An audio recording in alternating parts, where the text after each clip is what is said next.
What's up, traders? Anthony Crudele here, and thank you for tuning in to the Futures Radio Show podcast. As you can see, I'm not in my studio this week as we are just a few days away from Christmas. So I want to wish you and your families a very Merry Christmas.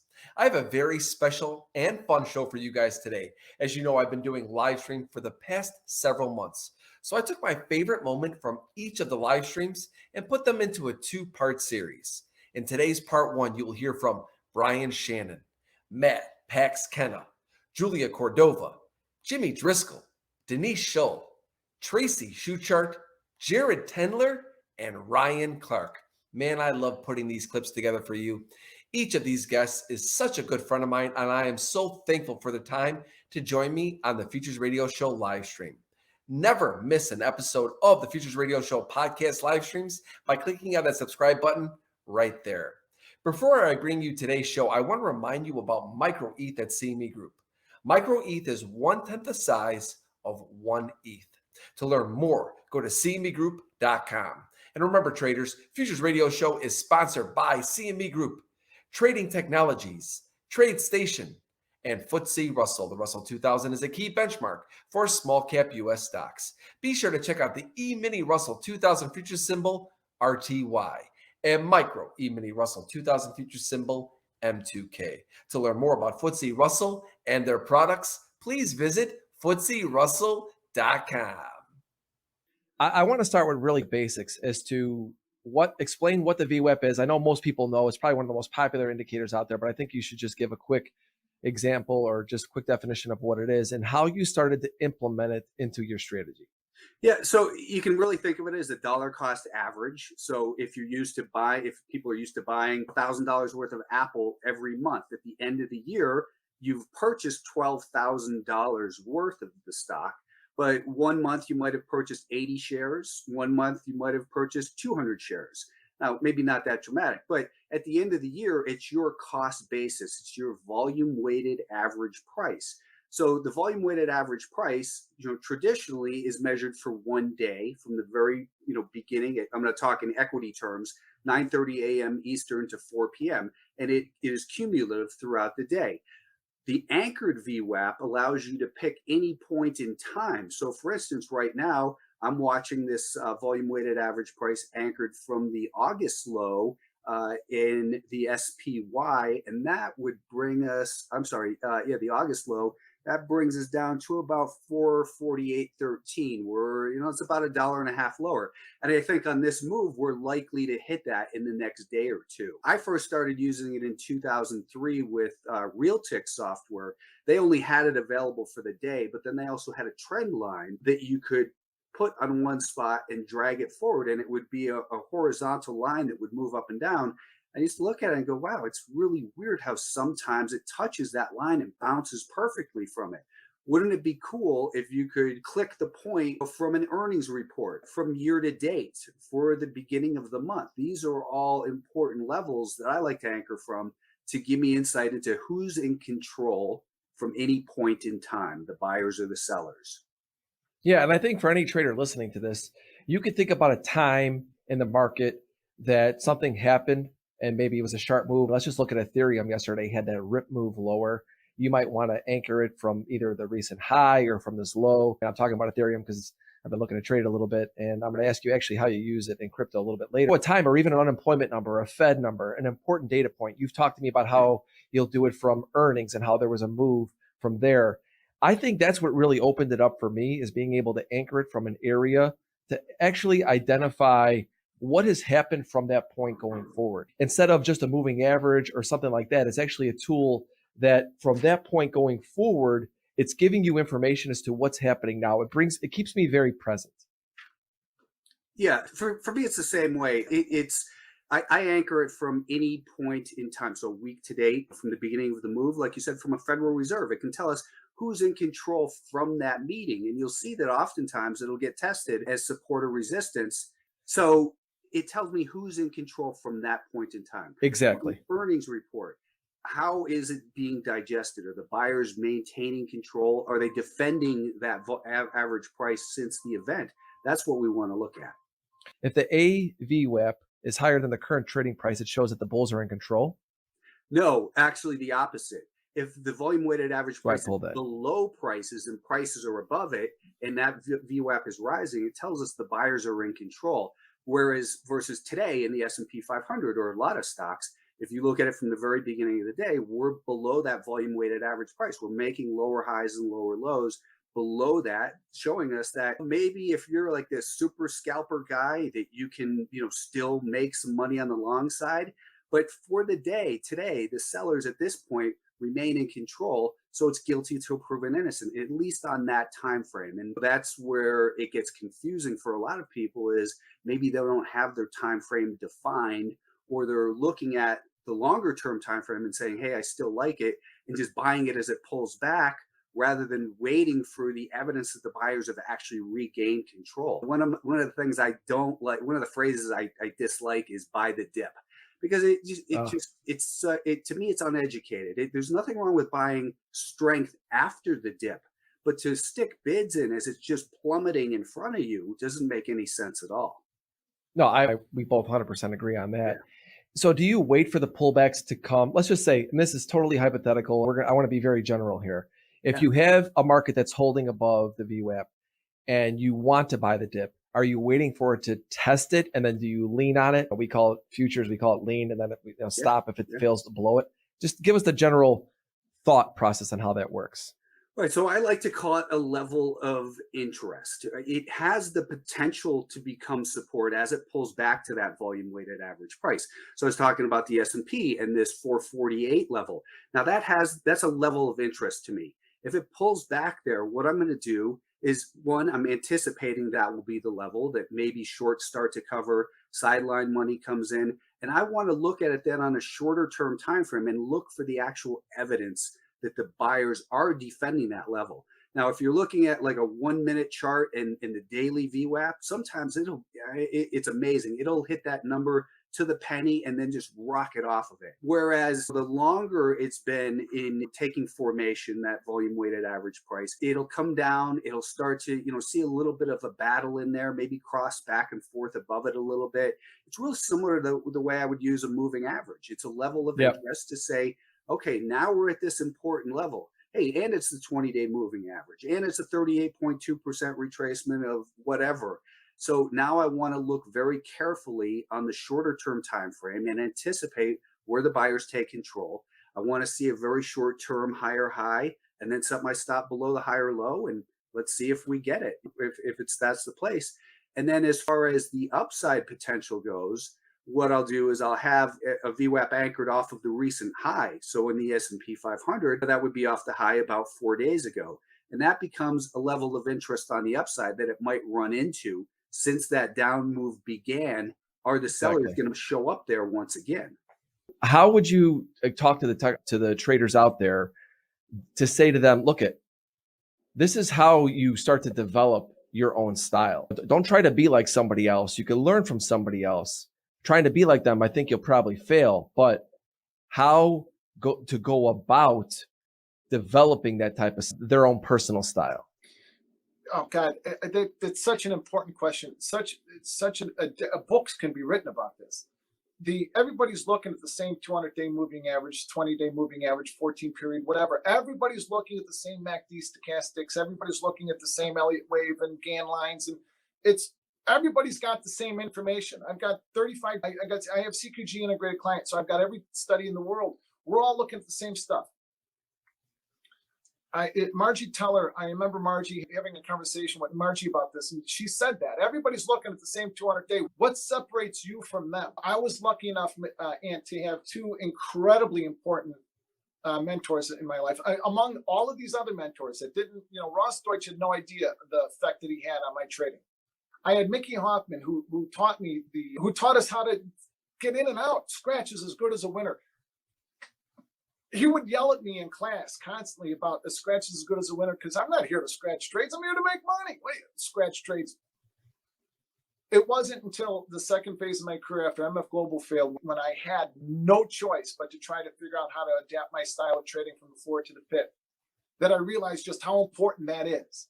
Now, I manage my positions different than I think everybody else does. So, or not everybody, but many people, going back to the Mark Spitznagel sort of a theory. So anyway, And then I had Judd Hirschberg. Judd is the best technical analyst in the world. Now, there are only a couple of technical analysts, and Judd taught me the basics of the opening range and so many other things.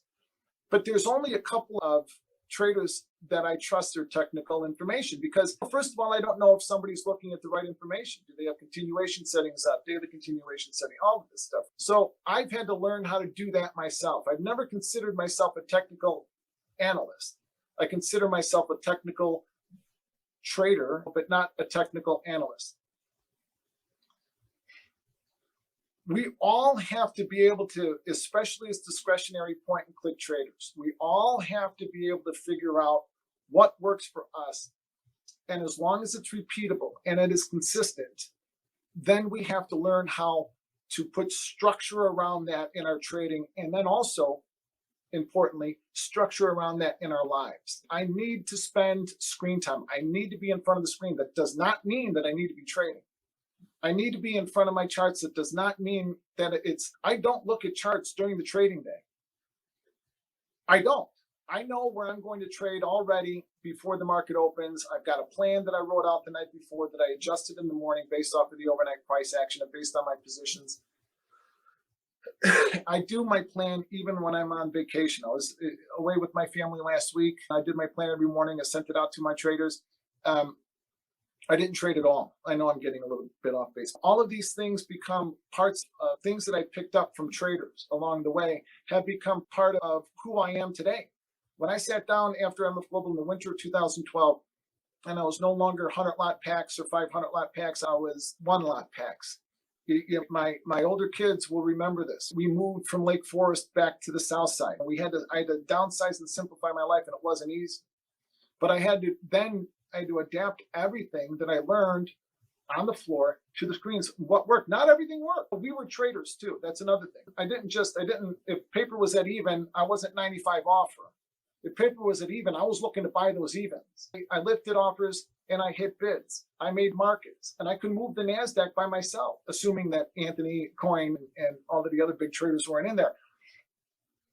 But that's an important point too. When all of the big traders in the NASDAQ, we would create the markets. So if I was, and Emo was long, and Tyler Belknap was long, and Crudele, Ponarelli, and Danny G, and Stephen J, if we were all long, the market's going to have a directional move. We're not fighting one another. We're going to rally. And that's going to we're going to paint the tape, and that's going to create some order flow. Banks are going to come in, and we're going to rally off that. Now, if I'm long, Emo's long, and Ponarelli and Tyler are short, well, there's going to be some back and forth, and we're going to have to wait for the paper to come in and show us. Algorithms are doing the same thing. They're battling back and forth every day. They're here to make money. Algorithms are not designed to take risk like we were. We assumed risk. We were like the insurers of last resort. Algorithms are not designed to do that. So I had to learn how to go from being a market maker to a market taker, period. That was the major shift for me. I was no longer a big trader. I was a small trader. What was it like going from a part-time trader to a full-time trader? How did you get to that point? I was really lucky because I just jumped in full-time all at once because I had done pretty well in my previous jobs. I was lucky that way, but I'm not sure I would have done it that way to begin with because it's a lot of pressure. So I think the first thing I would have wanted to do is have a track record of at least 6 months of profitability before I jumped in because I bled money for a couple of years. I did. So I wish I had, and when you're bleeding money, you get more desperate and dumber things because I'm going to put it all on red or black or whatever. Yeah. So the more desperate you are, the worse you trade. And so this is the thing. This is one of the reasons I don't share my P&L, but I had a huge trading account to begin with. I don't want to say exactly, it was huge. And the reality is I could have shown amazing numbers on some days, but on the other days, it was really horrible. And I know some people I was chatting with online at the time, you need to start smaller. And I was like, no, I don't. I'm smart. I'll just start big and I'll figure this out. And I wish I had listened to that. I wish I had not just thought to myself, no, I can do this. It's important to have self-confidence, but it's more important to have a track record and to be responsible. So I think it would have helped me to have a stream of income while I was learning, because at some point then I had lost so much that I was just like, all right, now I don't care. And as soon as I started not caring, then it came together. So It's weird how that is, isn't it? yeah, yeah. I talked about this. I can't remember with who, and I was saying, I think it was with Jared Tendler. I think as we were talking about mindset, and I said to him, I said, why is it that I was such a good risk manager when I first put my money in my account, and then every time my account would get near zero, I would just blow it up, and all of a sudden I'm just like, it was like a cry for help, going, just get me out of this. I can't take it anymore. Why do you think that we do that? We'll talk a little trader psychology here. Why do you think that happens? And it happens a lot. And if you're out there listening, this has probably happened to you. Yeah, the lower your account goes, the worse trades you take. Totally. They're really high risk, low probability of winning. It's like that's exactly the opposite of what probably you should be doing if you think about it. But yeah, you're super. I don't know why. I don't know. But it's not even for me. It's once I figured out I was doing that, I was like, oh, I suck more now than before. So, but yeah, then when I got to a point, well, I'm like, now I don't care. Now I've screwed myself for years. I might have to, whatever, go back to work and whatever. Then I was doing much better. What's interesting to me too, because I don't understand why people have this mindset to where you went to full-time trading right away because you had enough capital in your accounts to survive. Okay, Yeah. that's one thing. Yeah. But I look at it and say, why do people struggle with the fact that you need to work while you trade? Why is that such a bad thing? I feel like so many people should be doing that. Way more people should be doing that. I was a member of the exchange on the trading floor, working for other traders, totally humbled by the fact that I could barely afford to get there, but I was a member and I had a trading account. And it's like, if I don't do that, I don't exist. It's like people don't get that you have to exist for some time. Well, It just drives me crazy. Yeah, you know what else is too? When I had the 3 screens and I thought I was like a player from television or something. No, I couldn't take my eyes off of it. Like I couldn't go to the bathroom. Like I was just addicted to it. And the problem is when you're watching every tick and you don't have a plan. And when you have a plan, you don't need to watch all of the charts as carefully as and it wouldn't. And so that was it too. I think because I have a smaller screen, I'm forced to just know ahead of time if something happens, what I'm going to do, so that I don't get deer in headlights by watching every tick and freaking out about it. You put a ton of emphasis on preparation. Yeah. Yeah. And that's pretty much why I do the videos, because it forces me, it really does force me to be more responsible and to know ahead of time what I think. And if I say it out loud, it makes me accountable. Yes. A lot of times I have notes and I have labeled my lines long before I share them. But if I share them, I just find that it makes me more responsible. And also, like, sometimes I'll take trades that I don't share on Twitter that are just awful. And I'm like, geez, I should only take the ones that I share, because I was really high confidence in that, but I just kind of was like, oh, I'll just do this other thing. And then it doesn't work out as well. So that's the reason. It's difficult in a way because people do love to troll you, especially if you get popular for whatever reason. But yeah, no, I just do it mostly for accountability for myself. Why trade futures with TradeStation? You can trade over 160 futures contracts and over 240 futures options products from home, work, or on the go with a powerful, easy-to-use interface and prices that let you focus on padding your wallet, not emptying it. TradeStation, helping you reach your financial edge. You were around all these brilliant guys, and I think options, if any market was able to transition over, was probably that over just the outright scalpers in the futures. Yeah. I think they had a much harder time. And like you said at the beginning, I think you were spot on, where you was like, you just had a stronger hand in the marketplace if you were in the options pit versus just the outright futures pit. So how did you make that transition? And what did you, I know that you ended up working for some props. We have some fellow friends that were in there. How did that? You know what? Like I had come to the point where I was just trading my own money, trading like alone in the Euro, and still in the options pit. But it was like 2004, and they started to trade side by side futures with on the electronic with the pit.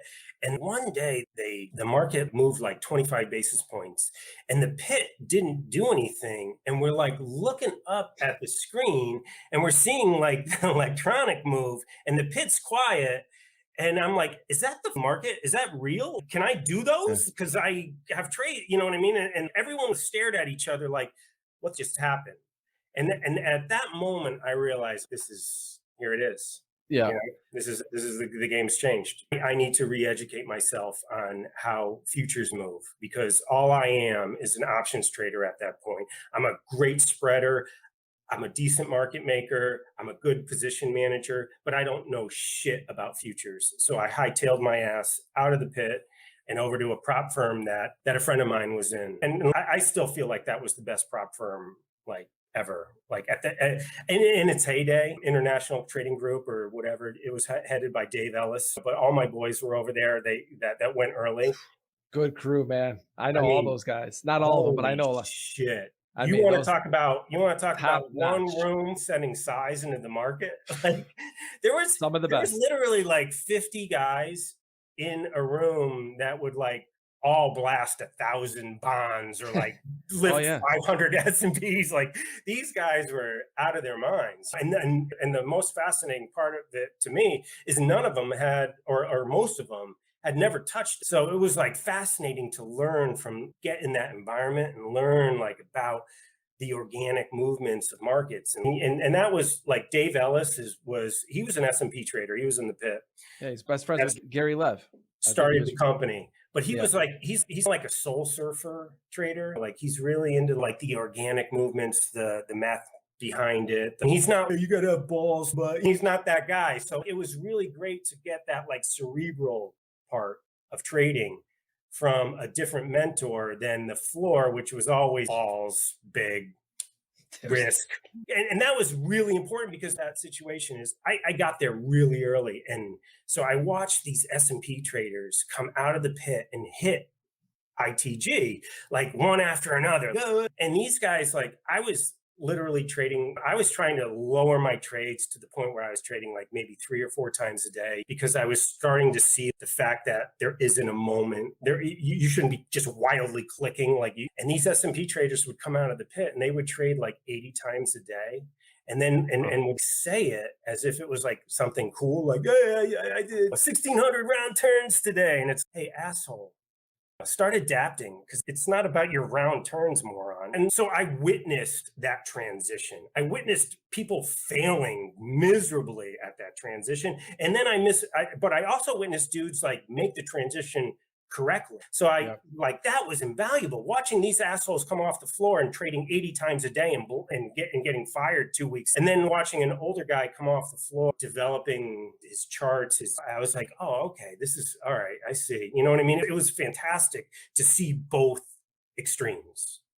Trade the global markets with Trading Technologies. TT is the world's fastest commercially available futures trading platform, now with integrated tools for advanced options trading, cryptocurrencies, and trade surveillance. Learn more at tradingtechnologies.com. Traders go through a process, right? I have a show called Develop Your Edge, and I do talk regularly about psychology, but I think so many traders spend so much time, Denise, trying to figure out the macroeconomic picture. They try to find the perfect technical strategy.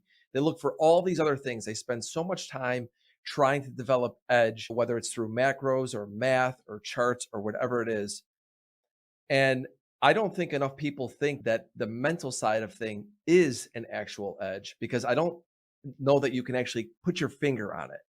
Explain to everybody how the mental edge, how traders actually can have a mental edge and use that to become better traders. Yeah, so it like we have to get almost philosophical for a second. I mean, the market is nothing but other people executing on prices for whatever reason.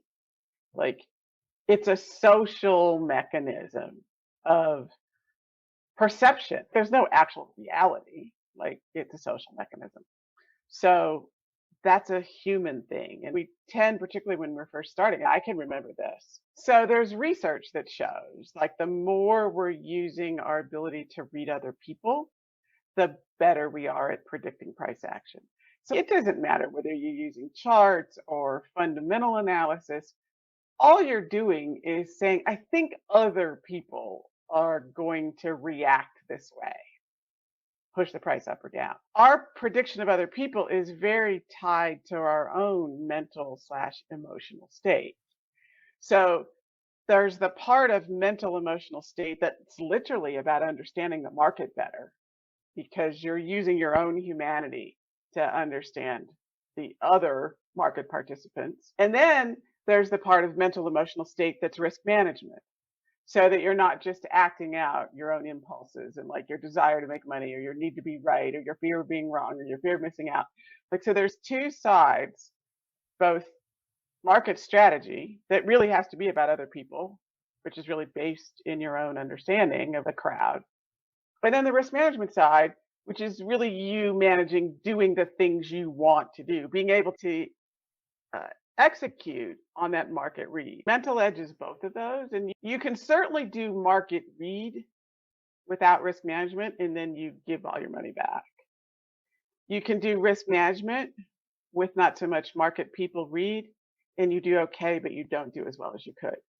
If you do both sides of that coin, like using your own mental state to understand the market read side and to understand your own self-management side, then you've really got an edge over everyone who's either not doing either, or certainly anyone who's only doing one. In a perfect world, someone realizes this is a social game from the get-go, like learning to play poker.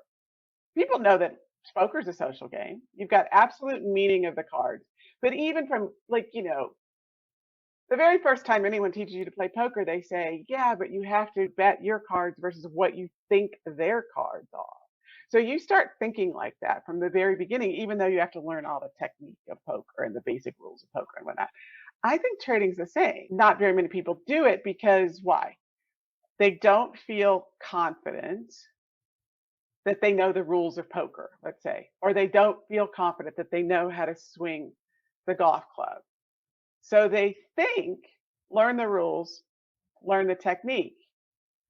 But if you think about those situations, what's making the difference is the confidence, is one's belief about themselves. So one's belief about oneself is a psychological thing. It's not like a thing in a book over here. So you might as well start with it from the very beginning, even if it's okay, maybe you're not going to get super nuanced into every feeling you might have about the market. And you certainly should recognize, I don't have any intuition yet because I haven't done this enough times to have intuition.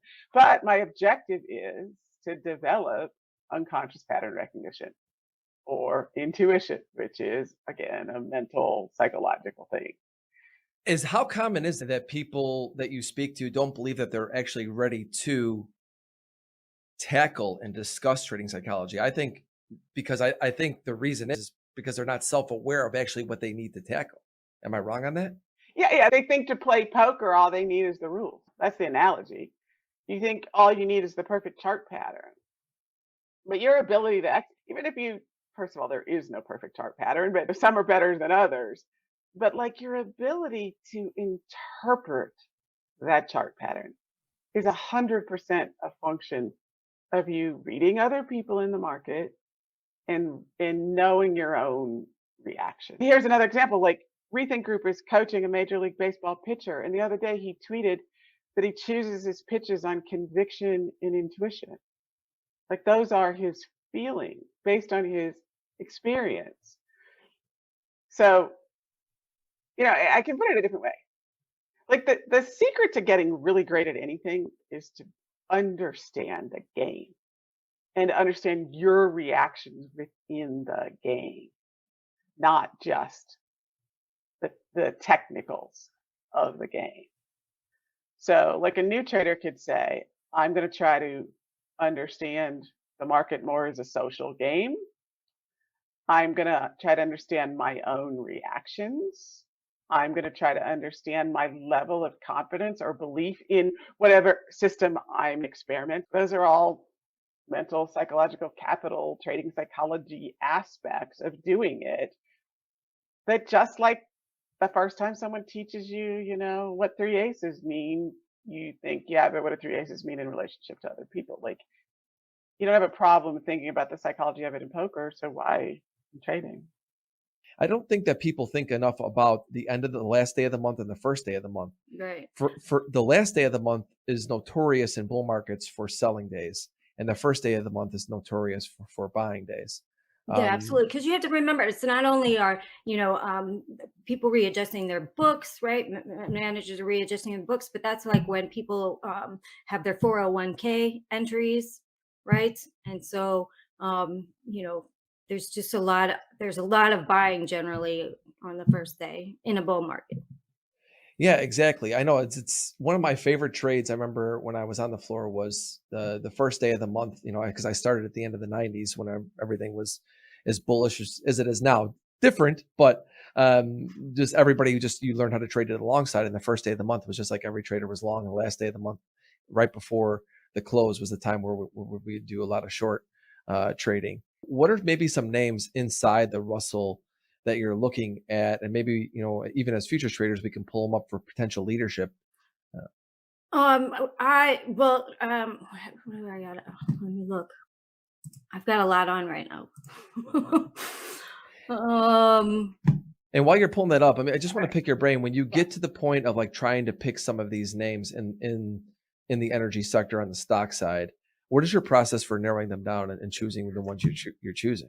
Well, I mean, generally, I've been staying away from sort of the large cap, definitely the oil majors, just because I think that if you look at what they're trying to do, I think they've got a lot of money. Then they got a lot of money in this ESG, right? And they've got a lot of capital that they've got to put into things like carbon capture and all of these things that are politically motivated. Where I think if you really want like a pure oil play, I think what you should be looking at is more of like your mid-tier sector, right? And that's like pure oil and gas play, because those guys aren't going to go into solar and wind.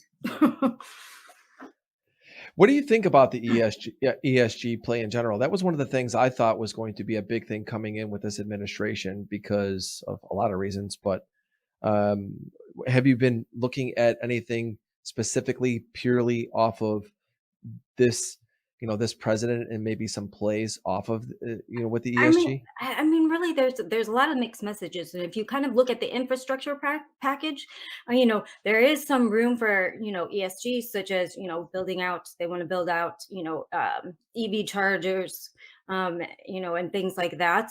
But really, the package is really heavy materials based, right, and heavy fossil fuel based. I mean, as far as trying to build out ESG infrastructure, you're going to need a ton of fossil fuels for that. You're going to need a ton of base metals and industrial metals just to build those things. I mean, wind turbines, solar panels, even EV charging stations. I mean, all those require a ton of energy, which is going to come from fossil fuels, and a ton of materials. So really, I looked at the infrastructure package, which was, they cut that EV allocation by a lot from the initial package. And everything else was pretty much focused more on, repairing highways and bridges and building out railroads and, replacing lead pipes and water systems and things like that. And that the ESG part really, really got cut down. And that's why I like your work so much, because you really look beyond just what initial people would think about an infrastructure package, even though it might be, X of what people think on the face. You're getting behind it a little bit to see what actually is going to drive that. And I think that's where a lot of the real money is made. And you see what the Russell has done. Does that build confidence in a position that's working beyond what the index is doing? Or do you ever use the index to potentially hedge it? I mean, what is your thought process when you see something like this do this, and then the Russell doesn't follow through, or any of the indices that are maybe you think should be correlated to something that you're looking at? So yeah, I mean, definitely I'm looking at, I always, even if I'm not exactly trading, like the futures market, RTY, right? If I'm not, trading it, I'm consistently looking at it, right? Because I want to see kind of what the price action is. And, it started to roll over. I saw a double top looking.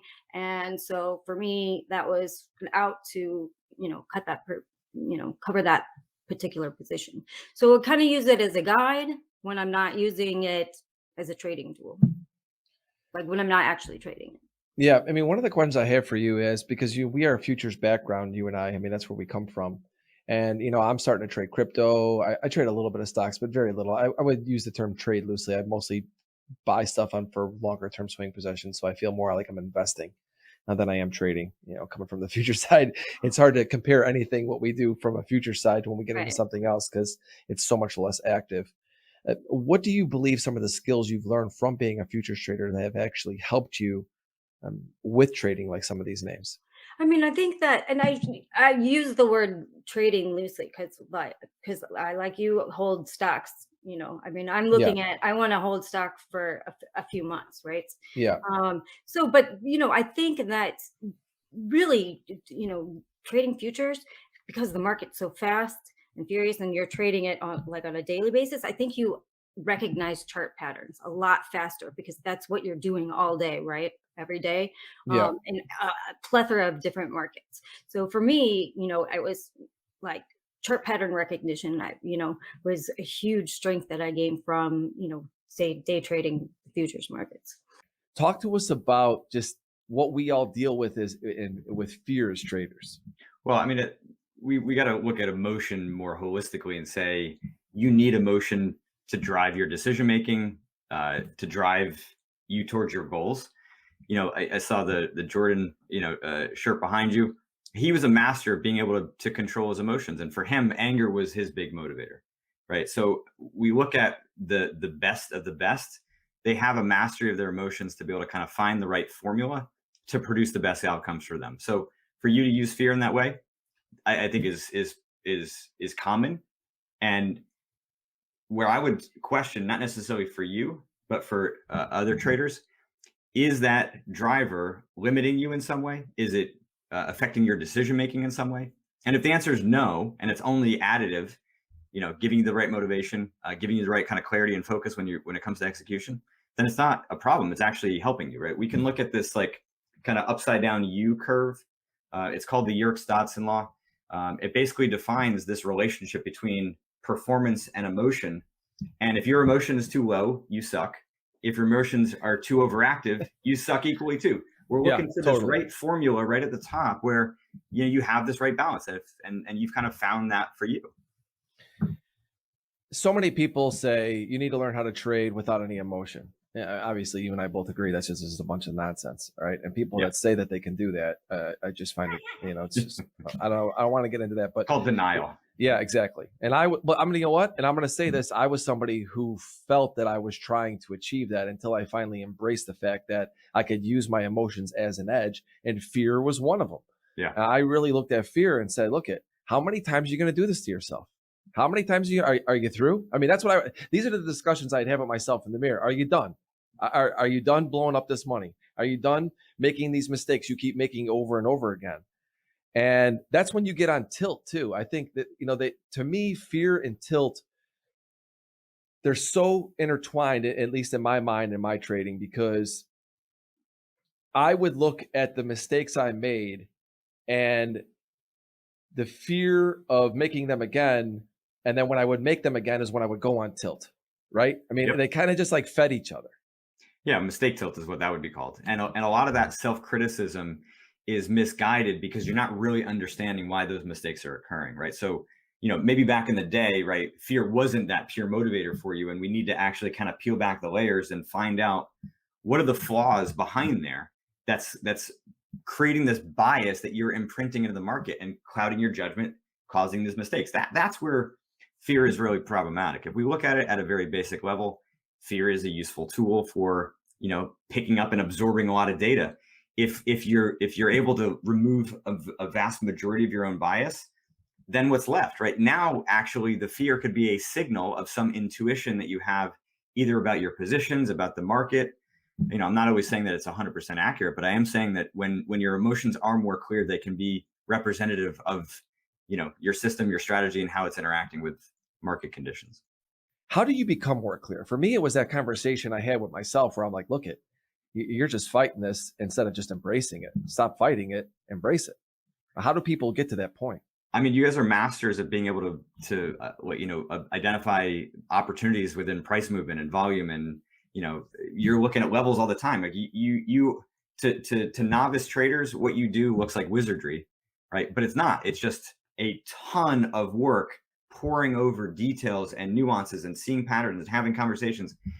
Imagine doing 1% of that for identifying your own patterning within your emotions, and all of a sudden you create an incredible skill set to see in real time the escalation of emotion. So you mentioned the mapping of your pattern. I mean, that is the first thing that traders need to do, is to be able to just do a little bit of a kind of a self-analysis, sometimes in real time, right? Depending on the type of trading you're doing, have a notepad next to you and capture the thoughts that come to mind, capture the specific emotions, the situations, the triggers, like what specifically is throwing you off. Is it a particular type of setup? Is it a particular type of market condition? Is it a day like today when there's big reports coming out, news coming out? Those situations, so you're trying to kind of map all of that, and when you do that, you can start to then use the book and kind of do this sort of self-diagnostic, self-assessment to see, okay, if I'm having these thoughts, it means that my fear of failure is related to this attachment I have to unrealized gains. And yeah, I'm thinking money is mine before it's mine. And then, of course, when I see a position dropping against me, I'm going to start to feel nervous and want to close it out and lock it up. But it's only happening because I'm thinking money is mine prematurely. You're saying that you're trading intraday and you're using profile and order flow. I honestly don't think I know really anyone that I've spoken to that's looking at it through that lens. Most of the people that I've spoken to about trading Bitcoin are not trading intraday, but you're trading it intraday and using the same tools, like you said, like a Dalton is using and taught to trade Bitcoin. And my first thought is on that is, how are you getting the right order flow numbers, the data? Like the S&P, to me, that's the center of the universe, right? So if you're trading the ES, you are pretty confident right, that the order flow that you're getting there is what you're seeing, right? Bitcoin, there's so many different places pulling it where you're getting the order flow. I guess I don't know how you're actually doing that. I mean, that's one of the first things I wanted to say, is explain how where you're getting that information. Yeah, so that is definitely one of the main differences between crypto, or if you're trading traditional futures markets, is in crypto it's extremely fragmented. Yes. Right? So you have to be aware of sort of what the dominant exchanges are, where most of the dominant flow is coming from.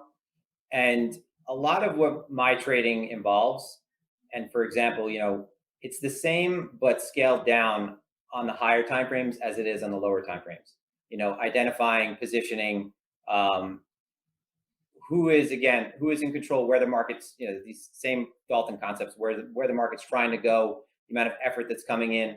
A lot of the times when I'm position trading and swing trading, and I'll get back down to the intraday, I'm focusing on things like the financing, right? So paying attention to, for one example I'll give you is Bybit. So Bybit is a derivative exchange, right? So their popular product is their perpetual swap. They have a coin margin perpetual swap, and they have a USDT margin perpetual swap. And what I'll focus on is, at a significant level, at again a major turning point for the market, who is sort of taking the lead, right? If we break above the all-time high, and like we've had the last couple of days, and it's purely futures driven, right? And I see, for example, that there is a ridiculous basis, as there was, between something like a Bybit perp and something like Coinbase spot market. Well, that's definitely an area where I want to de-risk and not really be involved in the long side of things anymore. On the intraday, a lot of it is focusing on perp flow. So what I'll be doing is, again, sort of defining what my important levels are for the day, right? The areas where I think, where participation should come into the market, where I'll look for either acceptance through the level or absorption at the level. And then I'm looking for how, for example, the perp markets, so in this case, Bybit, is behaving at that level, right? I'll be focusing on also how the spot market is behaving as well. And ideally, what you want to see is, you don't want to see, unless you're through a level and it's sort of like you're off to the races and you're momentum driven, you don't want to see that the perp market, or the perpetual swaps rather, are trading well above and beyond the spot market. And a lot of the times my lower time frame trades will involve me seeing certain behavior on the tape or certain behavior on the footprint that I know is not going to lead to immediate continuation before being punished in the short term. So there's just some things you could look for on, for example, Bybit. You could look for it on BitMEX as well. So it is kind of like you're managing a lot of different flows, which is definitely a pain in the butt. But there's certain behaviors that you could just see consistently, right? You see that there's this pattern of when a certain amount of volume comes through the tape and prices just consistently stalling at the same level, well, you're probably going to see that unwinds. And you could look for, at that point, you're looking for 100 basis points or 150 basis points and your business is done. And that happens all the time. So, that's something that I am trading more whenever there's a lot of momentum in the market, because constantly someone is getting offsides in the short term on the lower time frames. My intraday trading, when we're not momentum driven, like I want to say right now, we're not momentum driven, is, I would say it's like intraday swing trading. So I'm looking for areas where I could really cleanly define risk. I'm looking for, again, the signs and semblance of some type of spot support in this case. And I don't think we necessarily have it. And I'm sort of swing trading within our local structures from sort of one sticky point to the next. Thank you for listening to Futures Radio Show. If you enjoyed the show, please leave a 5-star review on iTunes.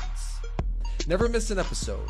Go to anthonycrudele.com and get on our email list for show notifications and for free content that is exclusively for subscribers.